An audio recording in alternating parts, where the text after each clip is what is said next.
जय हिंद भाई सभी को। कैसे हैं आप सभी? उम्मीद करता हूँ अच्छे होंगे और अपनी तैयारी अच्छी कर रहे होंगे। तो आप लोग के लगातार कमेंट आ रहे थे कि भाई मेडिकल कैसे होता है दिल्ली पुलिस का, इसके बारे में वीडियो बनाइए।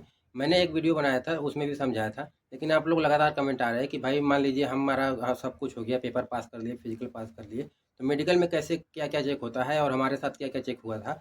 तो उसके बारे में आज पूरा डिटेल चर्चा करने वाले हैं। तो ज़्यादा समय ना लेते हुए चलिए वीडियो को शुरू करते हैं। तो स्टेप बाय स्टेप बात करेंगे कि हमारे साथ कैसे कैसे मेडिकल में चेक हुआ था। देखिए हमारे साथ ये हुआ था कि जैसे दिल्ली पुलिस की इस बार वैकेंसी बहुत जल्दी पूरा करा लिया गया, क्योंकि रोजगार मेला लगने वाला था और उसमें ज्वाइनिंग लेटर बांटना था। तो ज्वाइनिंग लेटर उसमें 1 लाख लोगों को, सरकारी नौकरी जिनकी लगी है उनको बांटना रहता है। तो इसलिए हमारा प्रोसेस फास्ट हुआ था। तो जब हमारा फिजिकल हो गया तो हमें तुरंत वहीं पर रोक लिया जाता है कि आपका मेडिकल होगा। पहले क्या होता था कि जैसे फिजिकल हो जाता था तो एसएससी एक और कट ऑफ लगाती थी मेडिकल के लिए। इसके बाद आपको मेडिकल के लिए बुलाया जाता था, जितने 4 गुना 5 गुना लड़कों को पास करते थे ऐसे। लेकिन इस बार ऐसा नहीं हुआ, क्योंकि इस बार तो एक चीज़ और हुआ था कि लड़के फिजिकली कम पास कर पाए। जितना वैकेंसी था उससे मात्र 400-500 ज़्यादा मतलब 7,500 वैकेंसी था। तो लगभग 8,000 या 8500 के आसपास ही लड़के फिजिकल पास कर पाए थे। इसलिए तुरंत मेडिकल हमारा वहीं से दे दिया जाता है। और मेडिकल के लिए हमें तुरंत शाम को बताया जाता है पूरा। जैसे आप जब फिजिकल पास कर लेंगे तो आपसे एक आध दो फॉर्म भरवाते हैं कोई, वो जब आप फिजिकल पास करेंगे तो वहाँ आपको बताया जाएगा। इसके बाद जब फॉर्म भर लिए थे हम लोग, तो वहाँ से फिर हमको मेडिकल के लिए बता दिया जाता है कि आपको मेडिकल के लिए यहाँ जाना है। तो अगले दिन हम मेडिकल के लिए वहीं से निकल जाते हैं। और हमारा medical BSF camp Chhawla Najafgarh में हुआ था। और जैसे इससे पहले क्या होता था कि दिल्ली पुलिस मेडिकल ही कराती थी। और इससे पहले और जब 2020 में वैकेंसी आई थी, तो शायद जब मैं किसी का और वीडियो देख रहा था पहले, तो अंकित भाटी सर भी बताते थे कि अगर आपका मेडिकल करवाना है तो अपने तरफ ही कोई सरकारी हॉस्पिटल जो अच्छी है वहाँ से मेडिकल करवा के लेके आइए। और वो एमबीबीएस या कुछ क्वालिफाई रहने चाहिए, बड़े डॉक्टर रहने चाहिए, वो करके आपको फिट दे देते थे। और यहाँ पे आप दिखा देते तो फिट हो जाता था। इस बार ऐसा नहीं हुआ। इस बार दिल्ली पुलिस भी नहीं कराई। उन्होंने ना अपने आप ना करा के पैरामिलिट्री को दे दिया। और पैरामिलिट्री में 4 जगह हो रही थी। बीएसएफ में हो रहा था, सीआईएसएफ में हो रहा था, सीआरपीएफ में हो रहा था, आईटीबीपी में हो रहा था। तो जगह जगह लड़कों को बंटवारा करके 2,000 2,500 जैसे भी उनको लगा वहाँ भेज दिया गया। तो हमारा तो पड़ा था बीएसएफ कम छावला में। तो जब हम अगले दिन वहाँ चले गए तो हमारा मेडिकल में सबसे पहले चेक होता है ब्लड टेस्ट और यूरिन टेस्ट। तो ब्लड टेस्ट वहाँ एक साथ लड़कों को चेक कर लेते हैं ब्लड निकालने के बाद। आपका इसके बाद यूरिन ले लेंगे सिंपल। इसके बाद हमारा वो छाती का एक्सरे लेते हैं ये, ताकि आपको अंदर चेस्ट में कोई प्रॉब्लम तो नहीं है। तो इसके बाद वो हो जाता है। फिर हमें अगले दिन और बुलाया जाता है कि आपका आज तो पूरा कंप्लीट प्रोसेस नहीं हो पाएगा। हमें मेडिकल के लिए 1 हफ्ता रुका गया था। मतलब हम अगर 17 को फिजिकल देने आए थे तो लगभग हम 21 या 22 को घर गए थे। अगर आप दिल्ली पुलिस की तैयारी कर रहे हैं तो आपको पता रहना चाहिए कि किस तरह के क्वेश्चन आते हैं। तो अभी किरण पब्लिकेशन की न्यू बुक आ चुकी है 2025 की, जिसमें 2023 के जितने भी शिफ्ट में पेपर हुए थे वो सारे क्वेश्चन दे रखे हैं। तो आप इसे ले लीजिए ताकि आपको पता लग जाए कि किस तरह के क्वेश्चन आते हैं। और इस पर अभी डिस्काउंट भी चल रहा है, 30% का डिस्काउंट है। और ये तीनों बुक आपको मात्र 165 रुपये में मिल जाएगा। तो आप इसे बुक करना चाहें तो मैं लिंक अपने डिस्क्रिप्शन में दे दूँगा, वहाँ से जाके बुक कर लीजिएगा। 3 बुक है इसमें, सामान्य ज्ञान मतलब जीएस है, और रीजनिंग है, और इसके बाद मैथ है। तीनों बुक का उसमें क्वेश्चन के साथ साथ सॉल्यूशन भी दे रखा है, ताकि आपको कोई दिक्कत नहीं हो। और सॉल्यूशन भी शॉर्ट वे में है, तो आप तीनों लेना चाहे तो ले सकते हैं। तो इसके बाद हमें अगले दिन बताया गया कि आपको बीएसएफ कैंप छावला में यहाँ पे पहुँचना है इतने बजे। तो फिर इसके बाद वहाँ हम जाते हैं, लेकिन फिर उस दिन भी हमारा मेडिकल नहीं होता है, क्योंकि वहाँ पे एक चीज़ ये हो रहा था कि बीएसएफ में वो अपने तरीके से करते हैं मेडिकल, जैसे वो करते हैं। तो जैसे आप लोग के डाउट भी आते हैं कि मेरा हाथ में प्रॉब्लम है, टैटू है, कान में कान से सुनाई नहीं देता, आँख में लेसिक चल जाता है कि नहीं, इस बारे में भी डाउट आपको क्लियर होने वाला है। तो वहाँ हमारा मेडिकल इसलिए नहीं हुआ था कि एक डॉक्टर मात्र 25 लोगों का कर रहे थे। आप सोच लीजिए कि इतने अच्छे डॉक्टर थे, या फिर जो भी उनका रहा होगा, कि मात्र एक एक डॉक्टर 25 लोग का कर रहे थे। और पहले दिन तो कुछ लड़कों को ज़्यादा रीमेडिकल दे रहे थे। पैरामिलिट्री अपने तरीके से ही करते हैं, जानते हैं कि आर्मी वगैरह में कैसे मेडिकल होता है। तो और हम तो हमारा जैसे मेडिकल हुआ था मैं वैसे ही बताऊंगा। और हमारा मेडिकल में पहली भी बार में फिट हो गया था, रीमेडिकल नहीं मिला था। तो इसके बाद जब हमें फिर अगले दिन बुलाया जाता है मेडिकल के लिए, तो जब हम अंदर जाते हैं तो स्टेप बाय स्टेप आप बात करते हैं। सबसे पहले वहाँ पे देखो, सबका डॉक्टर अलग अलग तरीके से करते हैं। जैसे आप लोग पूछते हैं कि भाई लेटा के चेक करते हैं या खड़े करके चेक करते हैं। कुछ डॉक्टर जैसे मतलब 25-25 लड़कों को अंदर बुला रहे थे। तो कुछ डॉक्टर तो एक अपना पर्सनल चेक कर रहे थे, एक-एक लोग को बुला के। और हमारा जो डॉक्टर चेक किया था, एक साथ सबको खड़ा करके चेक किया था। और कुछ डॉक्टर जैसे पर्सनल चेक करते हैं तो आपको लेटा के भी चेक करते हैं, उनके वो लेटाने वाला बना रहता है, उस पे चेक करते हैं। और डॉक्टर के ऊपर होता है कि वो कैसा चेक करना चाहते हैं अपना ऊपर। तो इसके बाद हमारा डॉक्टर मतलब इसके बाद अपना क्या किए कि बोला है कि 25 लोग वो यहाँ आ जाओ। इसके बाद वो आपका कपड़ा निकलवा के अंडरवियर पे कर देते हैं, वहाँ पे खड़ा कर देंगे एक लाइन से। तो हमारा सबसे पहले इसके बाद वो कहते हैं कि आप स्कीप जंप करो। स्किम जंप करने के लिए इसलिए बोलते हैं कि अगर आपका जैसे कुछ लोग का नस काफ़ी ज़्यादा उभरा रहता है तो उसमें शायद वो पॉइंट देते हैं, लेकिन हमारे बारे में देखो पहले मैं बता दूं, हमारे में 25 लोगों का मेडिकल हुआ था, उसमें किसी का ना रीमेडिकल मिला था ना कुछ हुआ था, सबका वहाँ से मेडिकल फिट कर दिया गया था। वो मैं बताऊंगा कि कब रिपोर्ट मिलता है मेडिकल का। तो इसके बाद स्किप जंप करने के लिए बोलते हैं ताकि आपका नस वगैरह चेक कर सके। आप तो पूरा कपड़ा निकाल चुके हैं, अंडरवियर पे रहते हैं, तो स्किप जंप करेंगे तो लंबा जंप कराते हैं। इसके बाद वो नस वगैरह देखते हैं अपना अपने आप, जैसे इधर से लाइन से वो 25 लोग हमारे वाले डॉक्टर क्या किए थे कि 25 लोग को एक लाइन से खड़ा किए थे और वहाँ से अपना एक कापी पेन लिए रहते हैं, वहाँ से अपना मतलब चेक करते हुए ऐसे चले जाते हैं। अगर वो बोलते नहीं किसी से कि तुम्हारा ये पॉइंट वो पॉइंट है, अगर उनको लगता है पॉइंट है तो वो जैसे चेस्ट नंबर यहाँ लिखे रहते हैं तो वो चेस्ट नंबर के सामने आपको वहाँ पे पॉइंट दे देंगे। तो हमारा डॉक्टर तो ऐसे ही कर रहे थे। तो इसके बाद नस वगैरह चेक कर लेते हैं, इसके बाद पैर का चेक करते हैं। तो पैरों में आपका नोकनी चेक करते हैं। जैसे अभी देखिए हमारे साथ कोई भाई है नहीं तो मैं थोड़ा कैमरा नीचे करके अपना नोकनी चेक करके दिखा देता कि ऐसे नोकनी चेक होता है। आपको दोनों पैर सटाने के लिए बोलेंगे नीचे की, तो उसमें आपका नोकनी तो आप लोग जानते होंगे। चलो मैं किसी और वीडियो में, अभी तो देखिए ट्रेनिंग सेंटर में तो टाइम कम मिलता है, फिर भी आप लोग का डाउट हो रहा था कि मेडिकल के बारे में वीडियो बना दीजिए, इसलिए बता रहा हूँ। मैं किसी और वीडियो में किसी भाई को साथ में लेके अपना हाथ वगैरह ऐसे दिखा के नोकनी वगैरह कैसे कैसे सब चेक होता है उसको दिखा के बताऊंगा। तो पैर में वो नोकनी चेक करते हैं और अब इसके बाद फ्लैट फुट चेक करते हैं। नीचे जैसे आपका देखेंगे कि जब जूता पहनते हैं तो बीच में थोड़ा सा ऐसे ये दबा रहता है, पैर में ये देखेंगे हल्का सा ऐसे दबा रहता है, वो चीज़ आपका दबा रहना चाहिए। नहीं तो अगर उसमें एकदम फ्लैट किसी किसी का रहता है, एकदम ऐसा सीधा रहेगा, तो उसमें वो पॉइंट देते हैं। और इसके बाद बात करते हैं हाथ की। तो देखिए हाथ का मैं तो बता दे रहा हूँ, हाथ आपका जब ऐसे करेंगे आप तो ये देखिए आपका हाथ ऐसे, इसमें ये वाली चीज़ें सटनी नहीं चाहिए। कितने कितने लोगों का ऐसा सट जाता है, मेरा तो सट नहीं रहा है, मैं तो दिखा रहा हूँ। अब देखिए ये मेरा गैप है, यहाँ से आपको दिख रहा होगा, तो ये चीज़ें आपकी गैप रहनी चाहिए। और जैसे और ये हाथ ऐसे अपना चेक करते हैं, ऐसे ही वो कर लेंगे ना, तो ऐसे देखते हैं। इसके बाद ऐसे इसमें उसमें हाथों में अंगुलियाँ चेक करते हैं। और किसी का अगर थोड़ा बहुत अंगुलियों में प्रॉब्लम होता है, थोड़ा बहुत तो चल जाता है, लेकिन आपका ज़्यादा अंगुलियों में दिक्कत होगा तो नहीं चलेगा, क्योंकि आपको बंदूक चलानी है। आज कोई कहता है मेरा आधा कटा है, अब मान लीजिए अंगुली आपका आधा कटा है तो कहाँ से वो मैनेज कर लेंगे, उनको वो भी तो अपनी नौकरी देखनी है। अब ये तुम्हारा आधा कटा है तो मान लीजिए बंदूक कैसे चलानी है, तो ऐसे चला लोगे, तो वो वहाँ पे आपको पॉइंट दे देंगे री मेडिकल के लिए, ताकि वो अपना जो बड़े इंसो डॉक्टर होते हैं वो देख के करेंगे। तो हाथों के बारे में आपको कन्फर्म हो गया होगा। इसके बाद बात करते हैं कान की।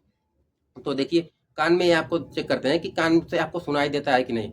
कान में वो जैसे मशीन ले रहते हैं तो मशीन से पर्दा चेक करते हैं कि पर्दा आपका सही है कि नहीं, और कान वगैरह साफ करा के गए हैं कि नहीं। जैसे हमारे साथ तो ये हुआ था कि हमें तो टाइम ही नहीं मिला था, तो हमारा तो कान साफ हुआ था ना, मतलब साफ ही नहीं करवा पाए थे। लेकिन लड़के अपने से ही जो वो आती है कान साफ करने वाला, उसी से साफ करके गए थे। लेकिन वो जैसे बोल दिए कि सर हमें तो टाइम नहीं मिला कि हम सब कान साफ करा पाए, तो कोई दिक्कत था नहीं। कान वगैरह सब नॉर्मल चेक करते हैं। और देखिए डॉक्टर डॉक्टर के ऊपर रहता है, कुछ डॉक्टर अपने तरीके से चेक करते हैं, कुछ अपने तरीके से चेक करते हैं। और उनका माइंड मूड अच्छा है कि खराब है, वो सब अपना उनका तरीका होता है। इसके बाद फ्लैट फुट के बारे में भी मैंने बता दिया। और नाकों में देखो चेक करते हैं, नाक वगैरह में थोड़ा नॉर्मल चेक करते हैं, उसका कोई टेंशन नहीं है। जैसे आप लोग घबराते रहते हैं कि क्या होगा। देखिए घबराहट सबको होती है, हमारा जब भी मेडिकल हो रहा था, क्योंकि घबराहट इसलिए होती है कि अब हर स्टेप पास करके आ गए हैं, केवल मेडिकल बचा है। अगर मेडिकल में फिट हो जाएंगे तो बस फाइनल मेरिट आएगा, हमारा सिलेक्शन हो जाएगा, इसलिए थोड़ा ज़्यादा सबको घबराहट होती है। और इसके बाद बात करते हैं दांतों की। तो दांतों में आप लोग का कन्फ्यूजन आता है कि हमारे तो 26 दांत है, 25 दांत है। देखो हमारे तो 28 दांत है, कुछ लोग पूछते हैं 28 है हो जाएगा कि नहीं, तो मेरे तो 28 ही दांत हैं, मुझे कुछ दिक्कत नहीं हुआ। दांतों में जैसे आपका दांत अच्छा रहना चाहिए, सड़ा गला नहीं रहना चाहिए। अब किसी का इधर ये चौभर जिसे बोलते हैं पीछे की, वो नहीं है, 3-4 नहीं है, तो उसमें पॉइंट दे देंगे। लेकिन 1-2 दांत खराब है या नहीं है तो कोई दिक्कत नहीं है, 1-2 दांतों में कोई दिक्कत नहीं होता है। लेकिन दांत आपका साफ और अच्छा रहना चाहिए, नहीं कि उसमें सड़ा गला रहे, खराब रहे, तो देखने भी खराब लगता है, वो पॉइंट दे देंगे उसमें। दांत का हो गया। इसके बाद ये कंधे की बात करते हैं। देखिए मेरा, मैं ऐसे डायरेक्ट खड़ा हूँ तो आपको कंधा मेरा एकदम बराबर नजर आ रहा होगा, कोई दिक्कत नहीं है कंधे के बारे में। तो जैसे कुछ लोग का ऐसे उठा रहता है, देखिए अब ऐसा रहेगा कंधा तो उसमें वो पॉइंट दे देंगे, कंधा आपका बराबर रहना चाहिए। और इसके बाद बात करते हैं आंखों की। तो आँखों को अच्छे से चेक करते हैं। आँखों को 2 जगह चेक होता है। पहला तो हमारा बाहर ही चेक किए थे, मैं स्क्रीन पे लगाऊँगा ABCD, वो दूर से पढ़वाते हैं। वो शायद 25 सेंटीमीटर कुछ या 20 फीट ऐसे कुछ, मुझे एग्ज़ैक्ट नहीं याद है। मतलब एक नॉर्मल दूरी से ही पढ़ाते हैं। और उसमें एक आँख आपका ऐसा बंद कर लेंगे, एक आँख से पढ़ाएँगे। जब इससे पढ़ लेंगे तो फिर इस आँख को बंद कर लेंगे, उससे पढ़ाएँगे। वो पढ़ाते कैसे हैं, जैसे एक डॉक्टर वो वहाँ पे ABCD के पास अपना डंडा लिया रहता है, वहाँ पे वो ऐसे हाथ रखते हैं वहाँ कि कौन सा अक्षर है, और एक डॉक्टर मतलब आपके पास रहेंगे उनके हेल्प के लिए, वो आपका ऐसे बंद करते हैं। तो इससे जब आप पढ़ लेंगे तो इस वाले से पढ़ाते हैं और वो जगह जगह रखते हैं। जैसे आप लोग आंखों के लिए पूछते हैं कि कितना चाहिए, तो दिल्ली पुलिस में तो नोटिफिकेशन में लिखा रहता है कि 6/12 चल जाएगा, लेकिन पैरामिलिट्री तो अपने तरीके से करती है। वो कह रहे थे मैं 6/6 लूँगा, तो ऐसी कोई बात नहीं है। हर डॉक्टर का अपना अलग अलग तरीका होता है। देखिए मेरे डॉक्टर अगर 25 में से 25 पास किए होंगे तो अच्छा है। तो अपना डॉक्टर का अलग अलग तरीका होता है और दिल्ली पुलिस में 6/12 चलता है। बाद में कुछ लोग अपना, जैसे हाई कोर्ट भी गए थे कि आप मेरा 6/12 है चल जाए लेना चाहिए, तो हाई कोर्ट ने फिर उनको ऑर्डर वगैरह दिया था फिर से कराने के लिए, वो तो अलग बात है। तो आँखों के बारे में मैंने बता दिया है। इसके बाद जैसे अगला स्टेप आँख में और एक चेक होता है। तो ये देखिए मैं पेन ले लेता हूँ। जैसे ये पेन है मान लीजिए, तो पेन में क्या होता है कि ऐसे ये पेन है, ये ऐसे ऐसे ऐसे ऐसे करेंगे, आपको आँख ऐसे ऐसे लेके जाना पड़ता है। तो आँखों को ऐसे घुमाना पड़ता है, नहीं कि ऐसे मुँह को नहीं घुमाना है, आँखों को घुमाना पड़ता है। तो आँखों के बारे में आपको कंप्लीट हो गया होगा। और आँख में ये भी चेक करते हैं, जैसे अंदर लेके जाते हैं कलर विज़न चेक करने के लिए। कलर विज़न में क्या चेक करते हैं, जैसे में उसमें अक्षर लिखा रहता है, मैं स्क्रीन पे लगा दूँगा, आप देख लीजिएगा। उसमें अक्षर लिखा रहता है 8 लिखा है, 73 लिखा है, 12 लिखा है। वो नॉर्मल होता है, अगर आपकी आँखों में कोई दिक्कत नहीं है तो आप पास हो जाएँगे। तो आँखों के बारे में आपको कंप्लीट हो गया होगा। और इसके बाद उसमें जैसे कुछ लोग पूछते हैं, तो हमारे साथ तो वो जैसे पेन ही दिए थे और उसमें जैसे ऐसे रास्ता बना था, वो कलर रहता है, रास्ता का कलर अलग रहता है, हरा रहेगा, पीला रहेगा, नीला रहेगा और उसमें कई कलर रहते हैं। तो वो कहेंगे कि आप यहाँ से शुरू करो और रास्ते के लेके जाओ कि कहाँ से ये रास्ता गया है। तो आँखों के बारे में ये कंप्लीट हो गया होगा। और कुछ लोग पूछते हैं कि भाई टैटू चल जाएगा कि नहीं? तो देखो यहाँ मैं काफ़ी लड़के से, मतलब यहाँ तो हर लड़के हमें जानते हैं ट्रेनिंग सेंटर में, क्योंकि यूट्यूब चैनल है अपना, तो सब भाई जानते हैं लगभग लगभग। तो मैं उनके हाथों में देखता हूँ यहाँ पे टैटू बना है, मैं स्क्रीन पर लगा दूंगा, आप देख लेना। लेकिन मैं ये नहीं कहूँगा कि आप रिस्क लो, टैटू ना हटवाओ। मैं तो कहूँगा कि, और टैटू में केवल जितने भी लड़के पास है उनके टैटू में केवल ओम बना हुआ है, बाकी कुछ नहीं है। तो टैटू में मैं स्क्रीन पे लगा दूंगा, देख लीजिए। और मैं ये कहने जा रहा था कि अगर आप फोर्स में आना चाहते हैं तो आप टैटू हटवा लो। नहीं तो मान लीजिए कि डॉक्टर के ऊपर है, अगर वो पॉइंट आप दे देगा तो उनसे आप बहस नहीं कर सकते, कुछ नहीं कर सकते, बस रोने के अलावा आपके पास कुछ नहीं बचेगा। आपको सीधे कह देंगे या कि आपको इसमें पॉइंट है और आपको दोबारा रीमेडिकल जाना पड़ेगा। तो आप टैटू हटवा लें, मैं स्क्रीन पर लगा दूंगा। उसमें मैं कई लड़कों को, 10-15 लड़कों को देखा हूँ कि टैटू में ओम बना हुआ है, उनको पास कर दिए हैं। और नाम वगैरह तो बिल्कुल नहीं चलेगा, टैटू में अगर ओम है तो वो चलाए हैं। बाकी अब कुछ लड़कों को तो रीमेडिकल मिला था, बाद में वो हाई कोर्ट गए थे, तो वो एक पेपर में भी आया था कि टैटू हटाने के लिए समय नहीं दिया गया था, इसलिए उनका फिर से मेडिकल किया जाए। तो उन्हें समय दिया गया ताकि टैटू हटवा के जाके फिर से अपना मेडिकल करा सके। तो टैटू के बारे में आपका कंप्लीट हो गया होगा। इसके बाद हमें अंदर लेके जाते हैं, प्राइवेट पार्ट भी चेक करते हैं, उसके बारे में बात करेंगे। इसके बाद अंदर जैसे बीपी भी चेक करते हैं। जब हम क्या है कि वहाँ हमारा हर चीज़ होता रहता है, तो आपका बीपी चेक करते हैं कि बीपी आपका ठीक है कि नहीं। जैसे बीपी में क्या है कि वो देखते हैं कि लड़का घबरा रहे होते हैं। जैसे हमारा क्या होता है कि जब हम हर स्टेप पास कर ले जाते हैं, तो फिर जब अंतिम में जाते हैं तो हमें लगता है कि भगवान बस यहाँ पास कर दो। वो सबके साथ होता है, हमारे साथ भी हुआ था, आपके साथ भी होगा। अगर आप मेडिकल देने जाएंगे, डर लगता है कि बीपी में क्या होगा, कम होगा, ज़्यादा होगा, डरते रहते हैं। तो बीपी जब डरेंगे आप तो ज़्यादा होगा। तो डॉक्टर बहुत अच्छे होते हैं, वो नॉर्मल चेक करके आपको छोड़ देते हैं और पास कर देंगे। और कुछ डॉक्टर अगर अलग तरीके होते हैं कुछ, तो जैसे एक डॉक्टर एक बैच में क्या हुआ था, 25 लड़कों में 15-16 लड़कों को रीमेडिकल दे दिया था।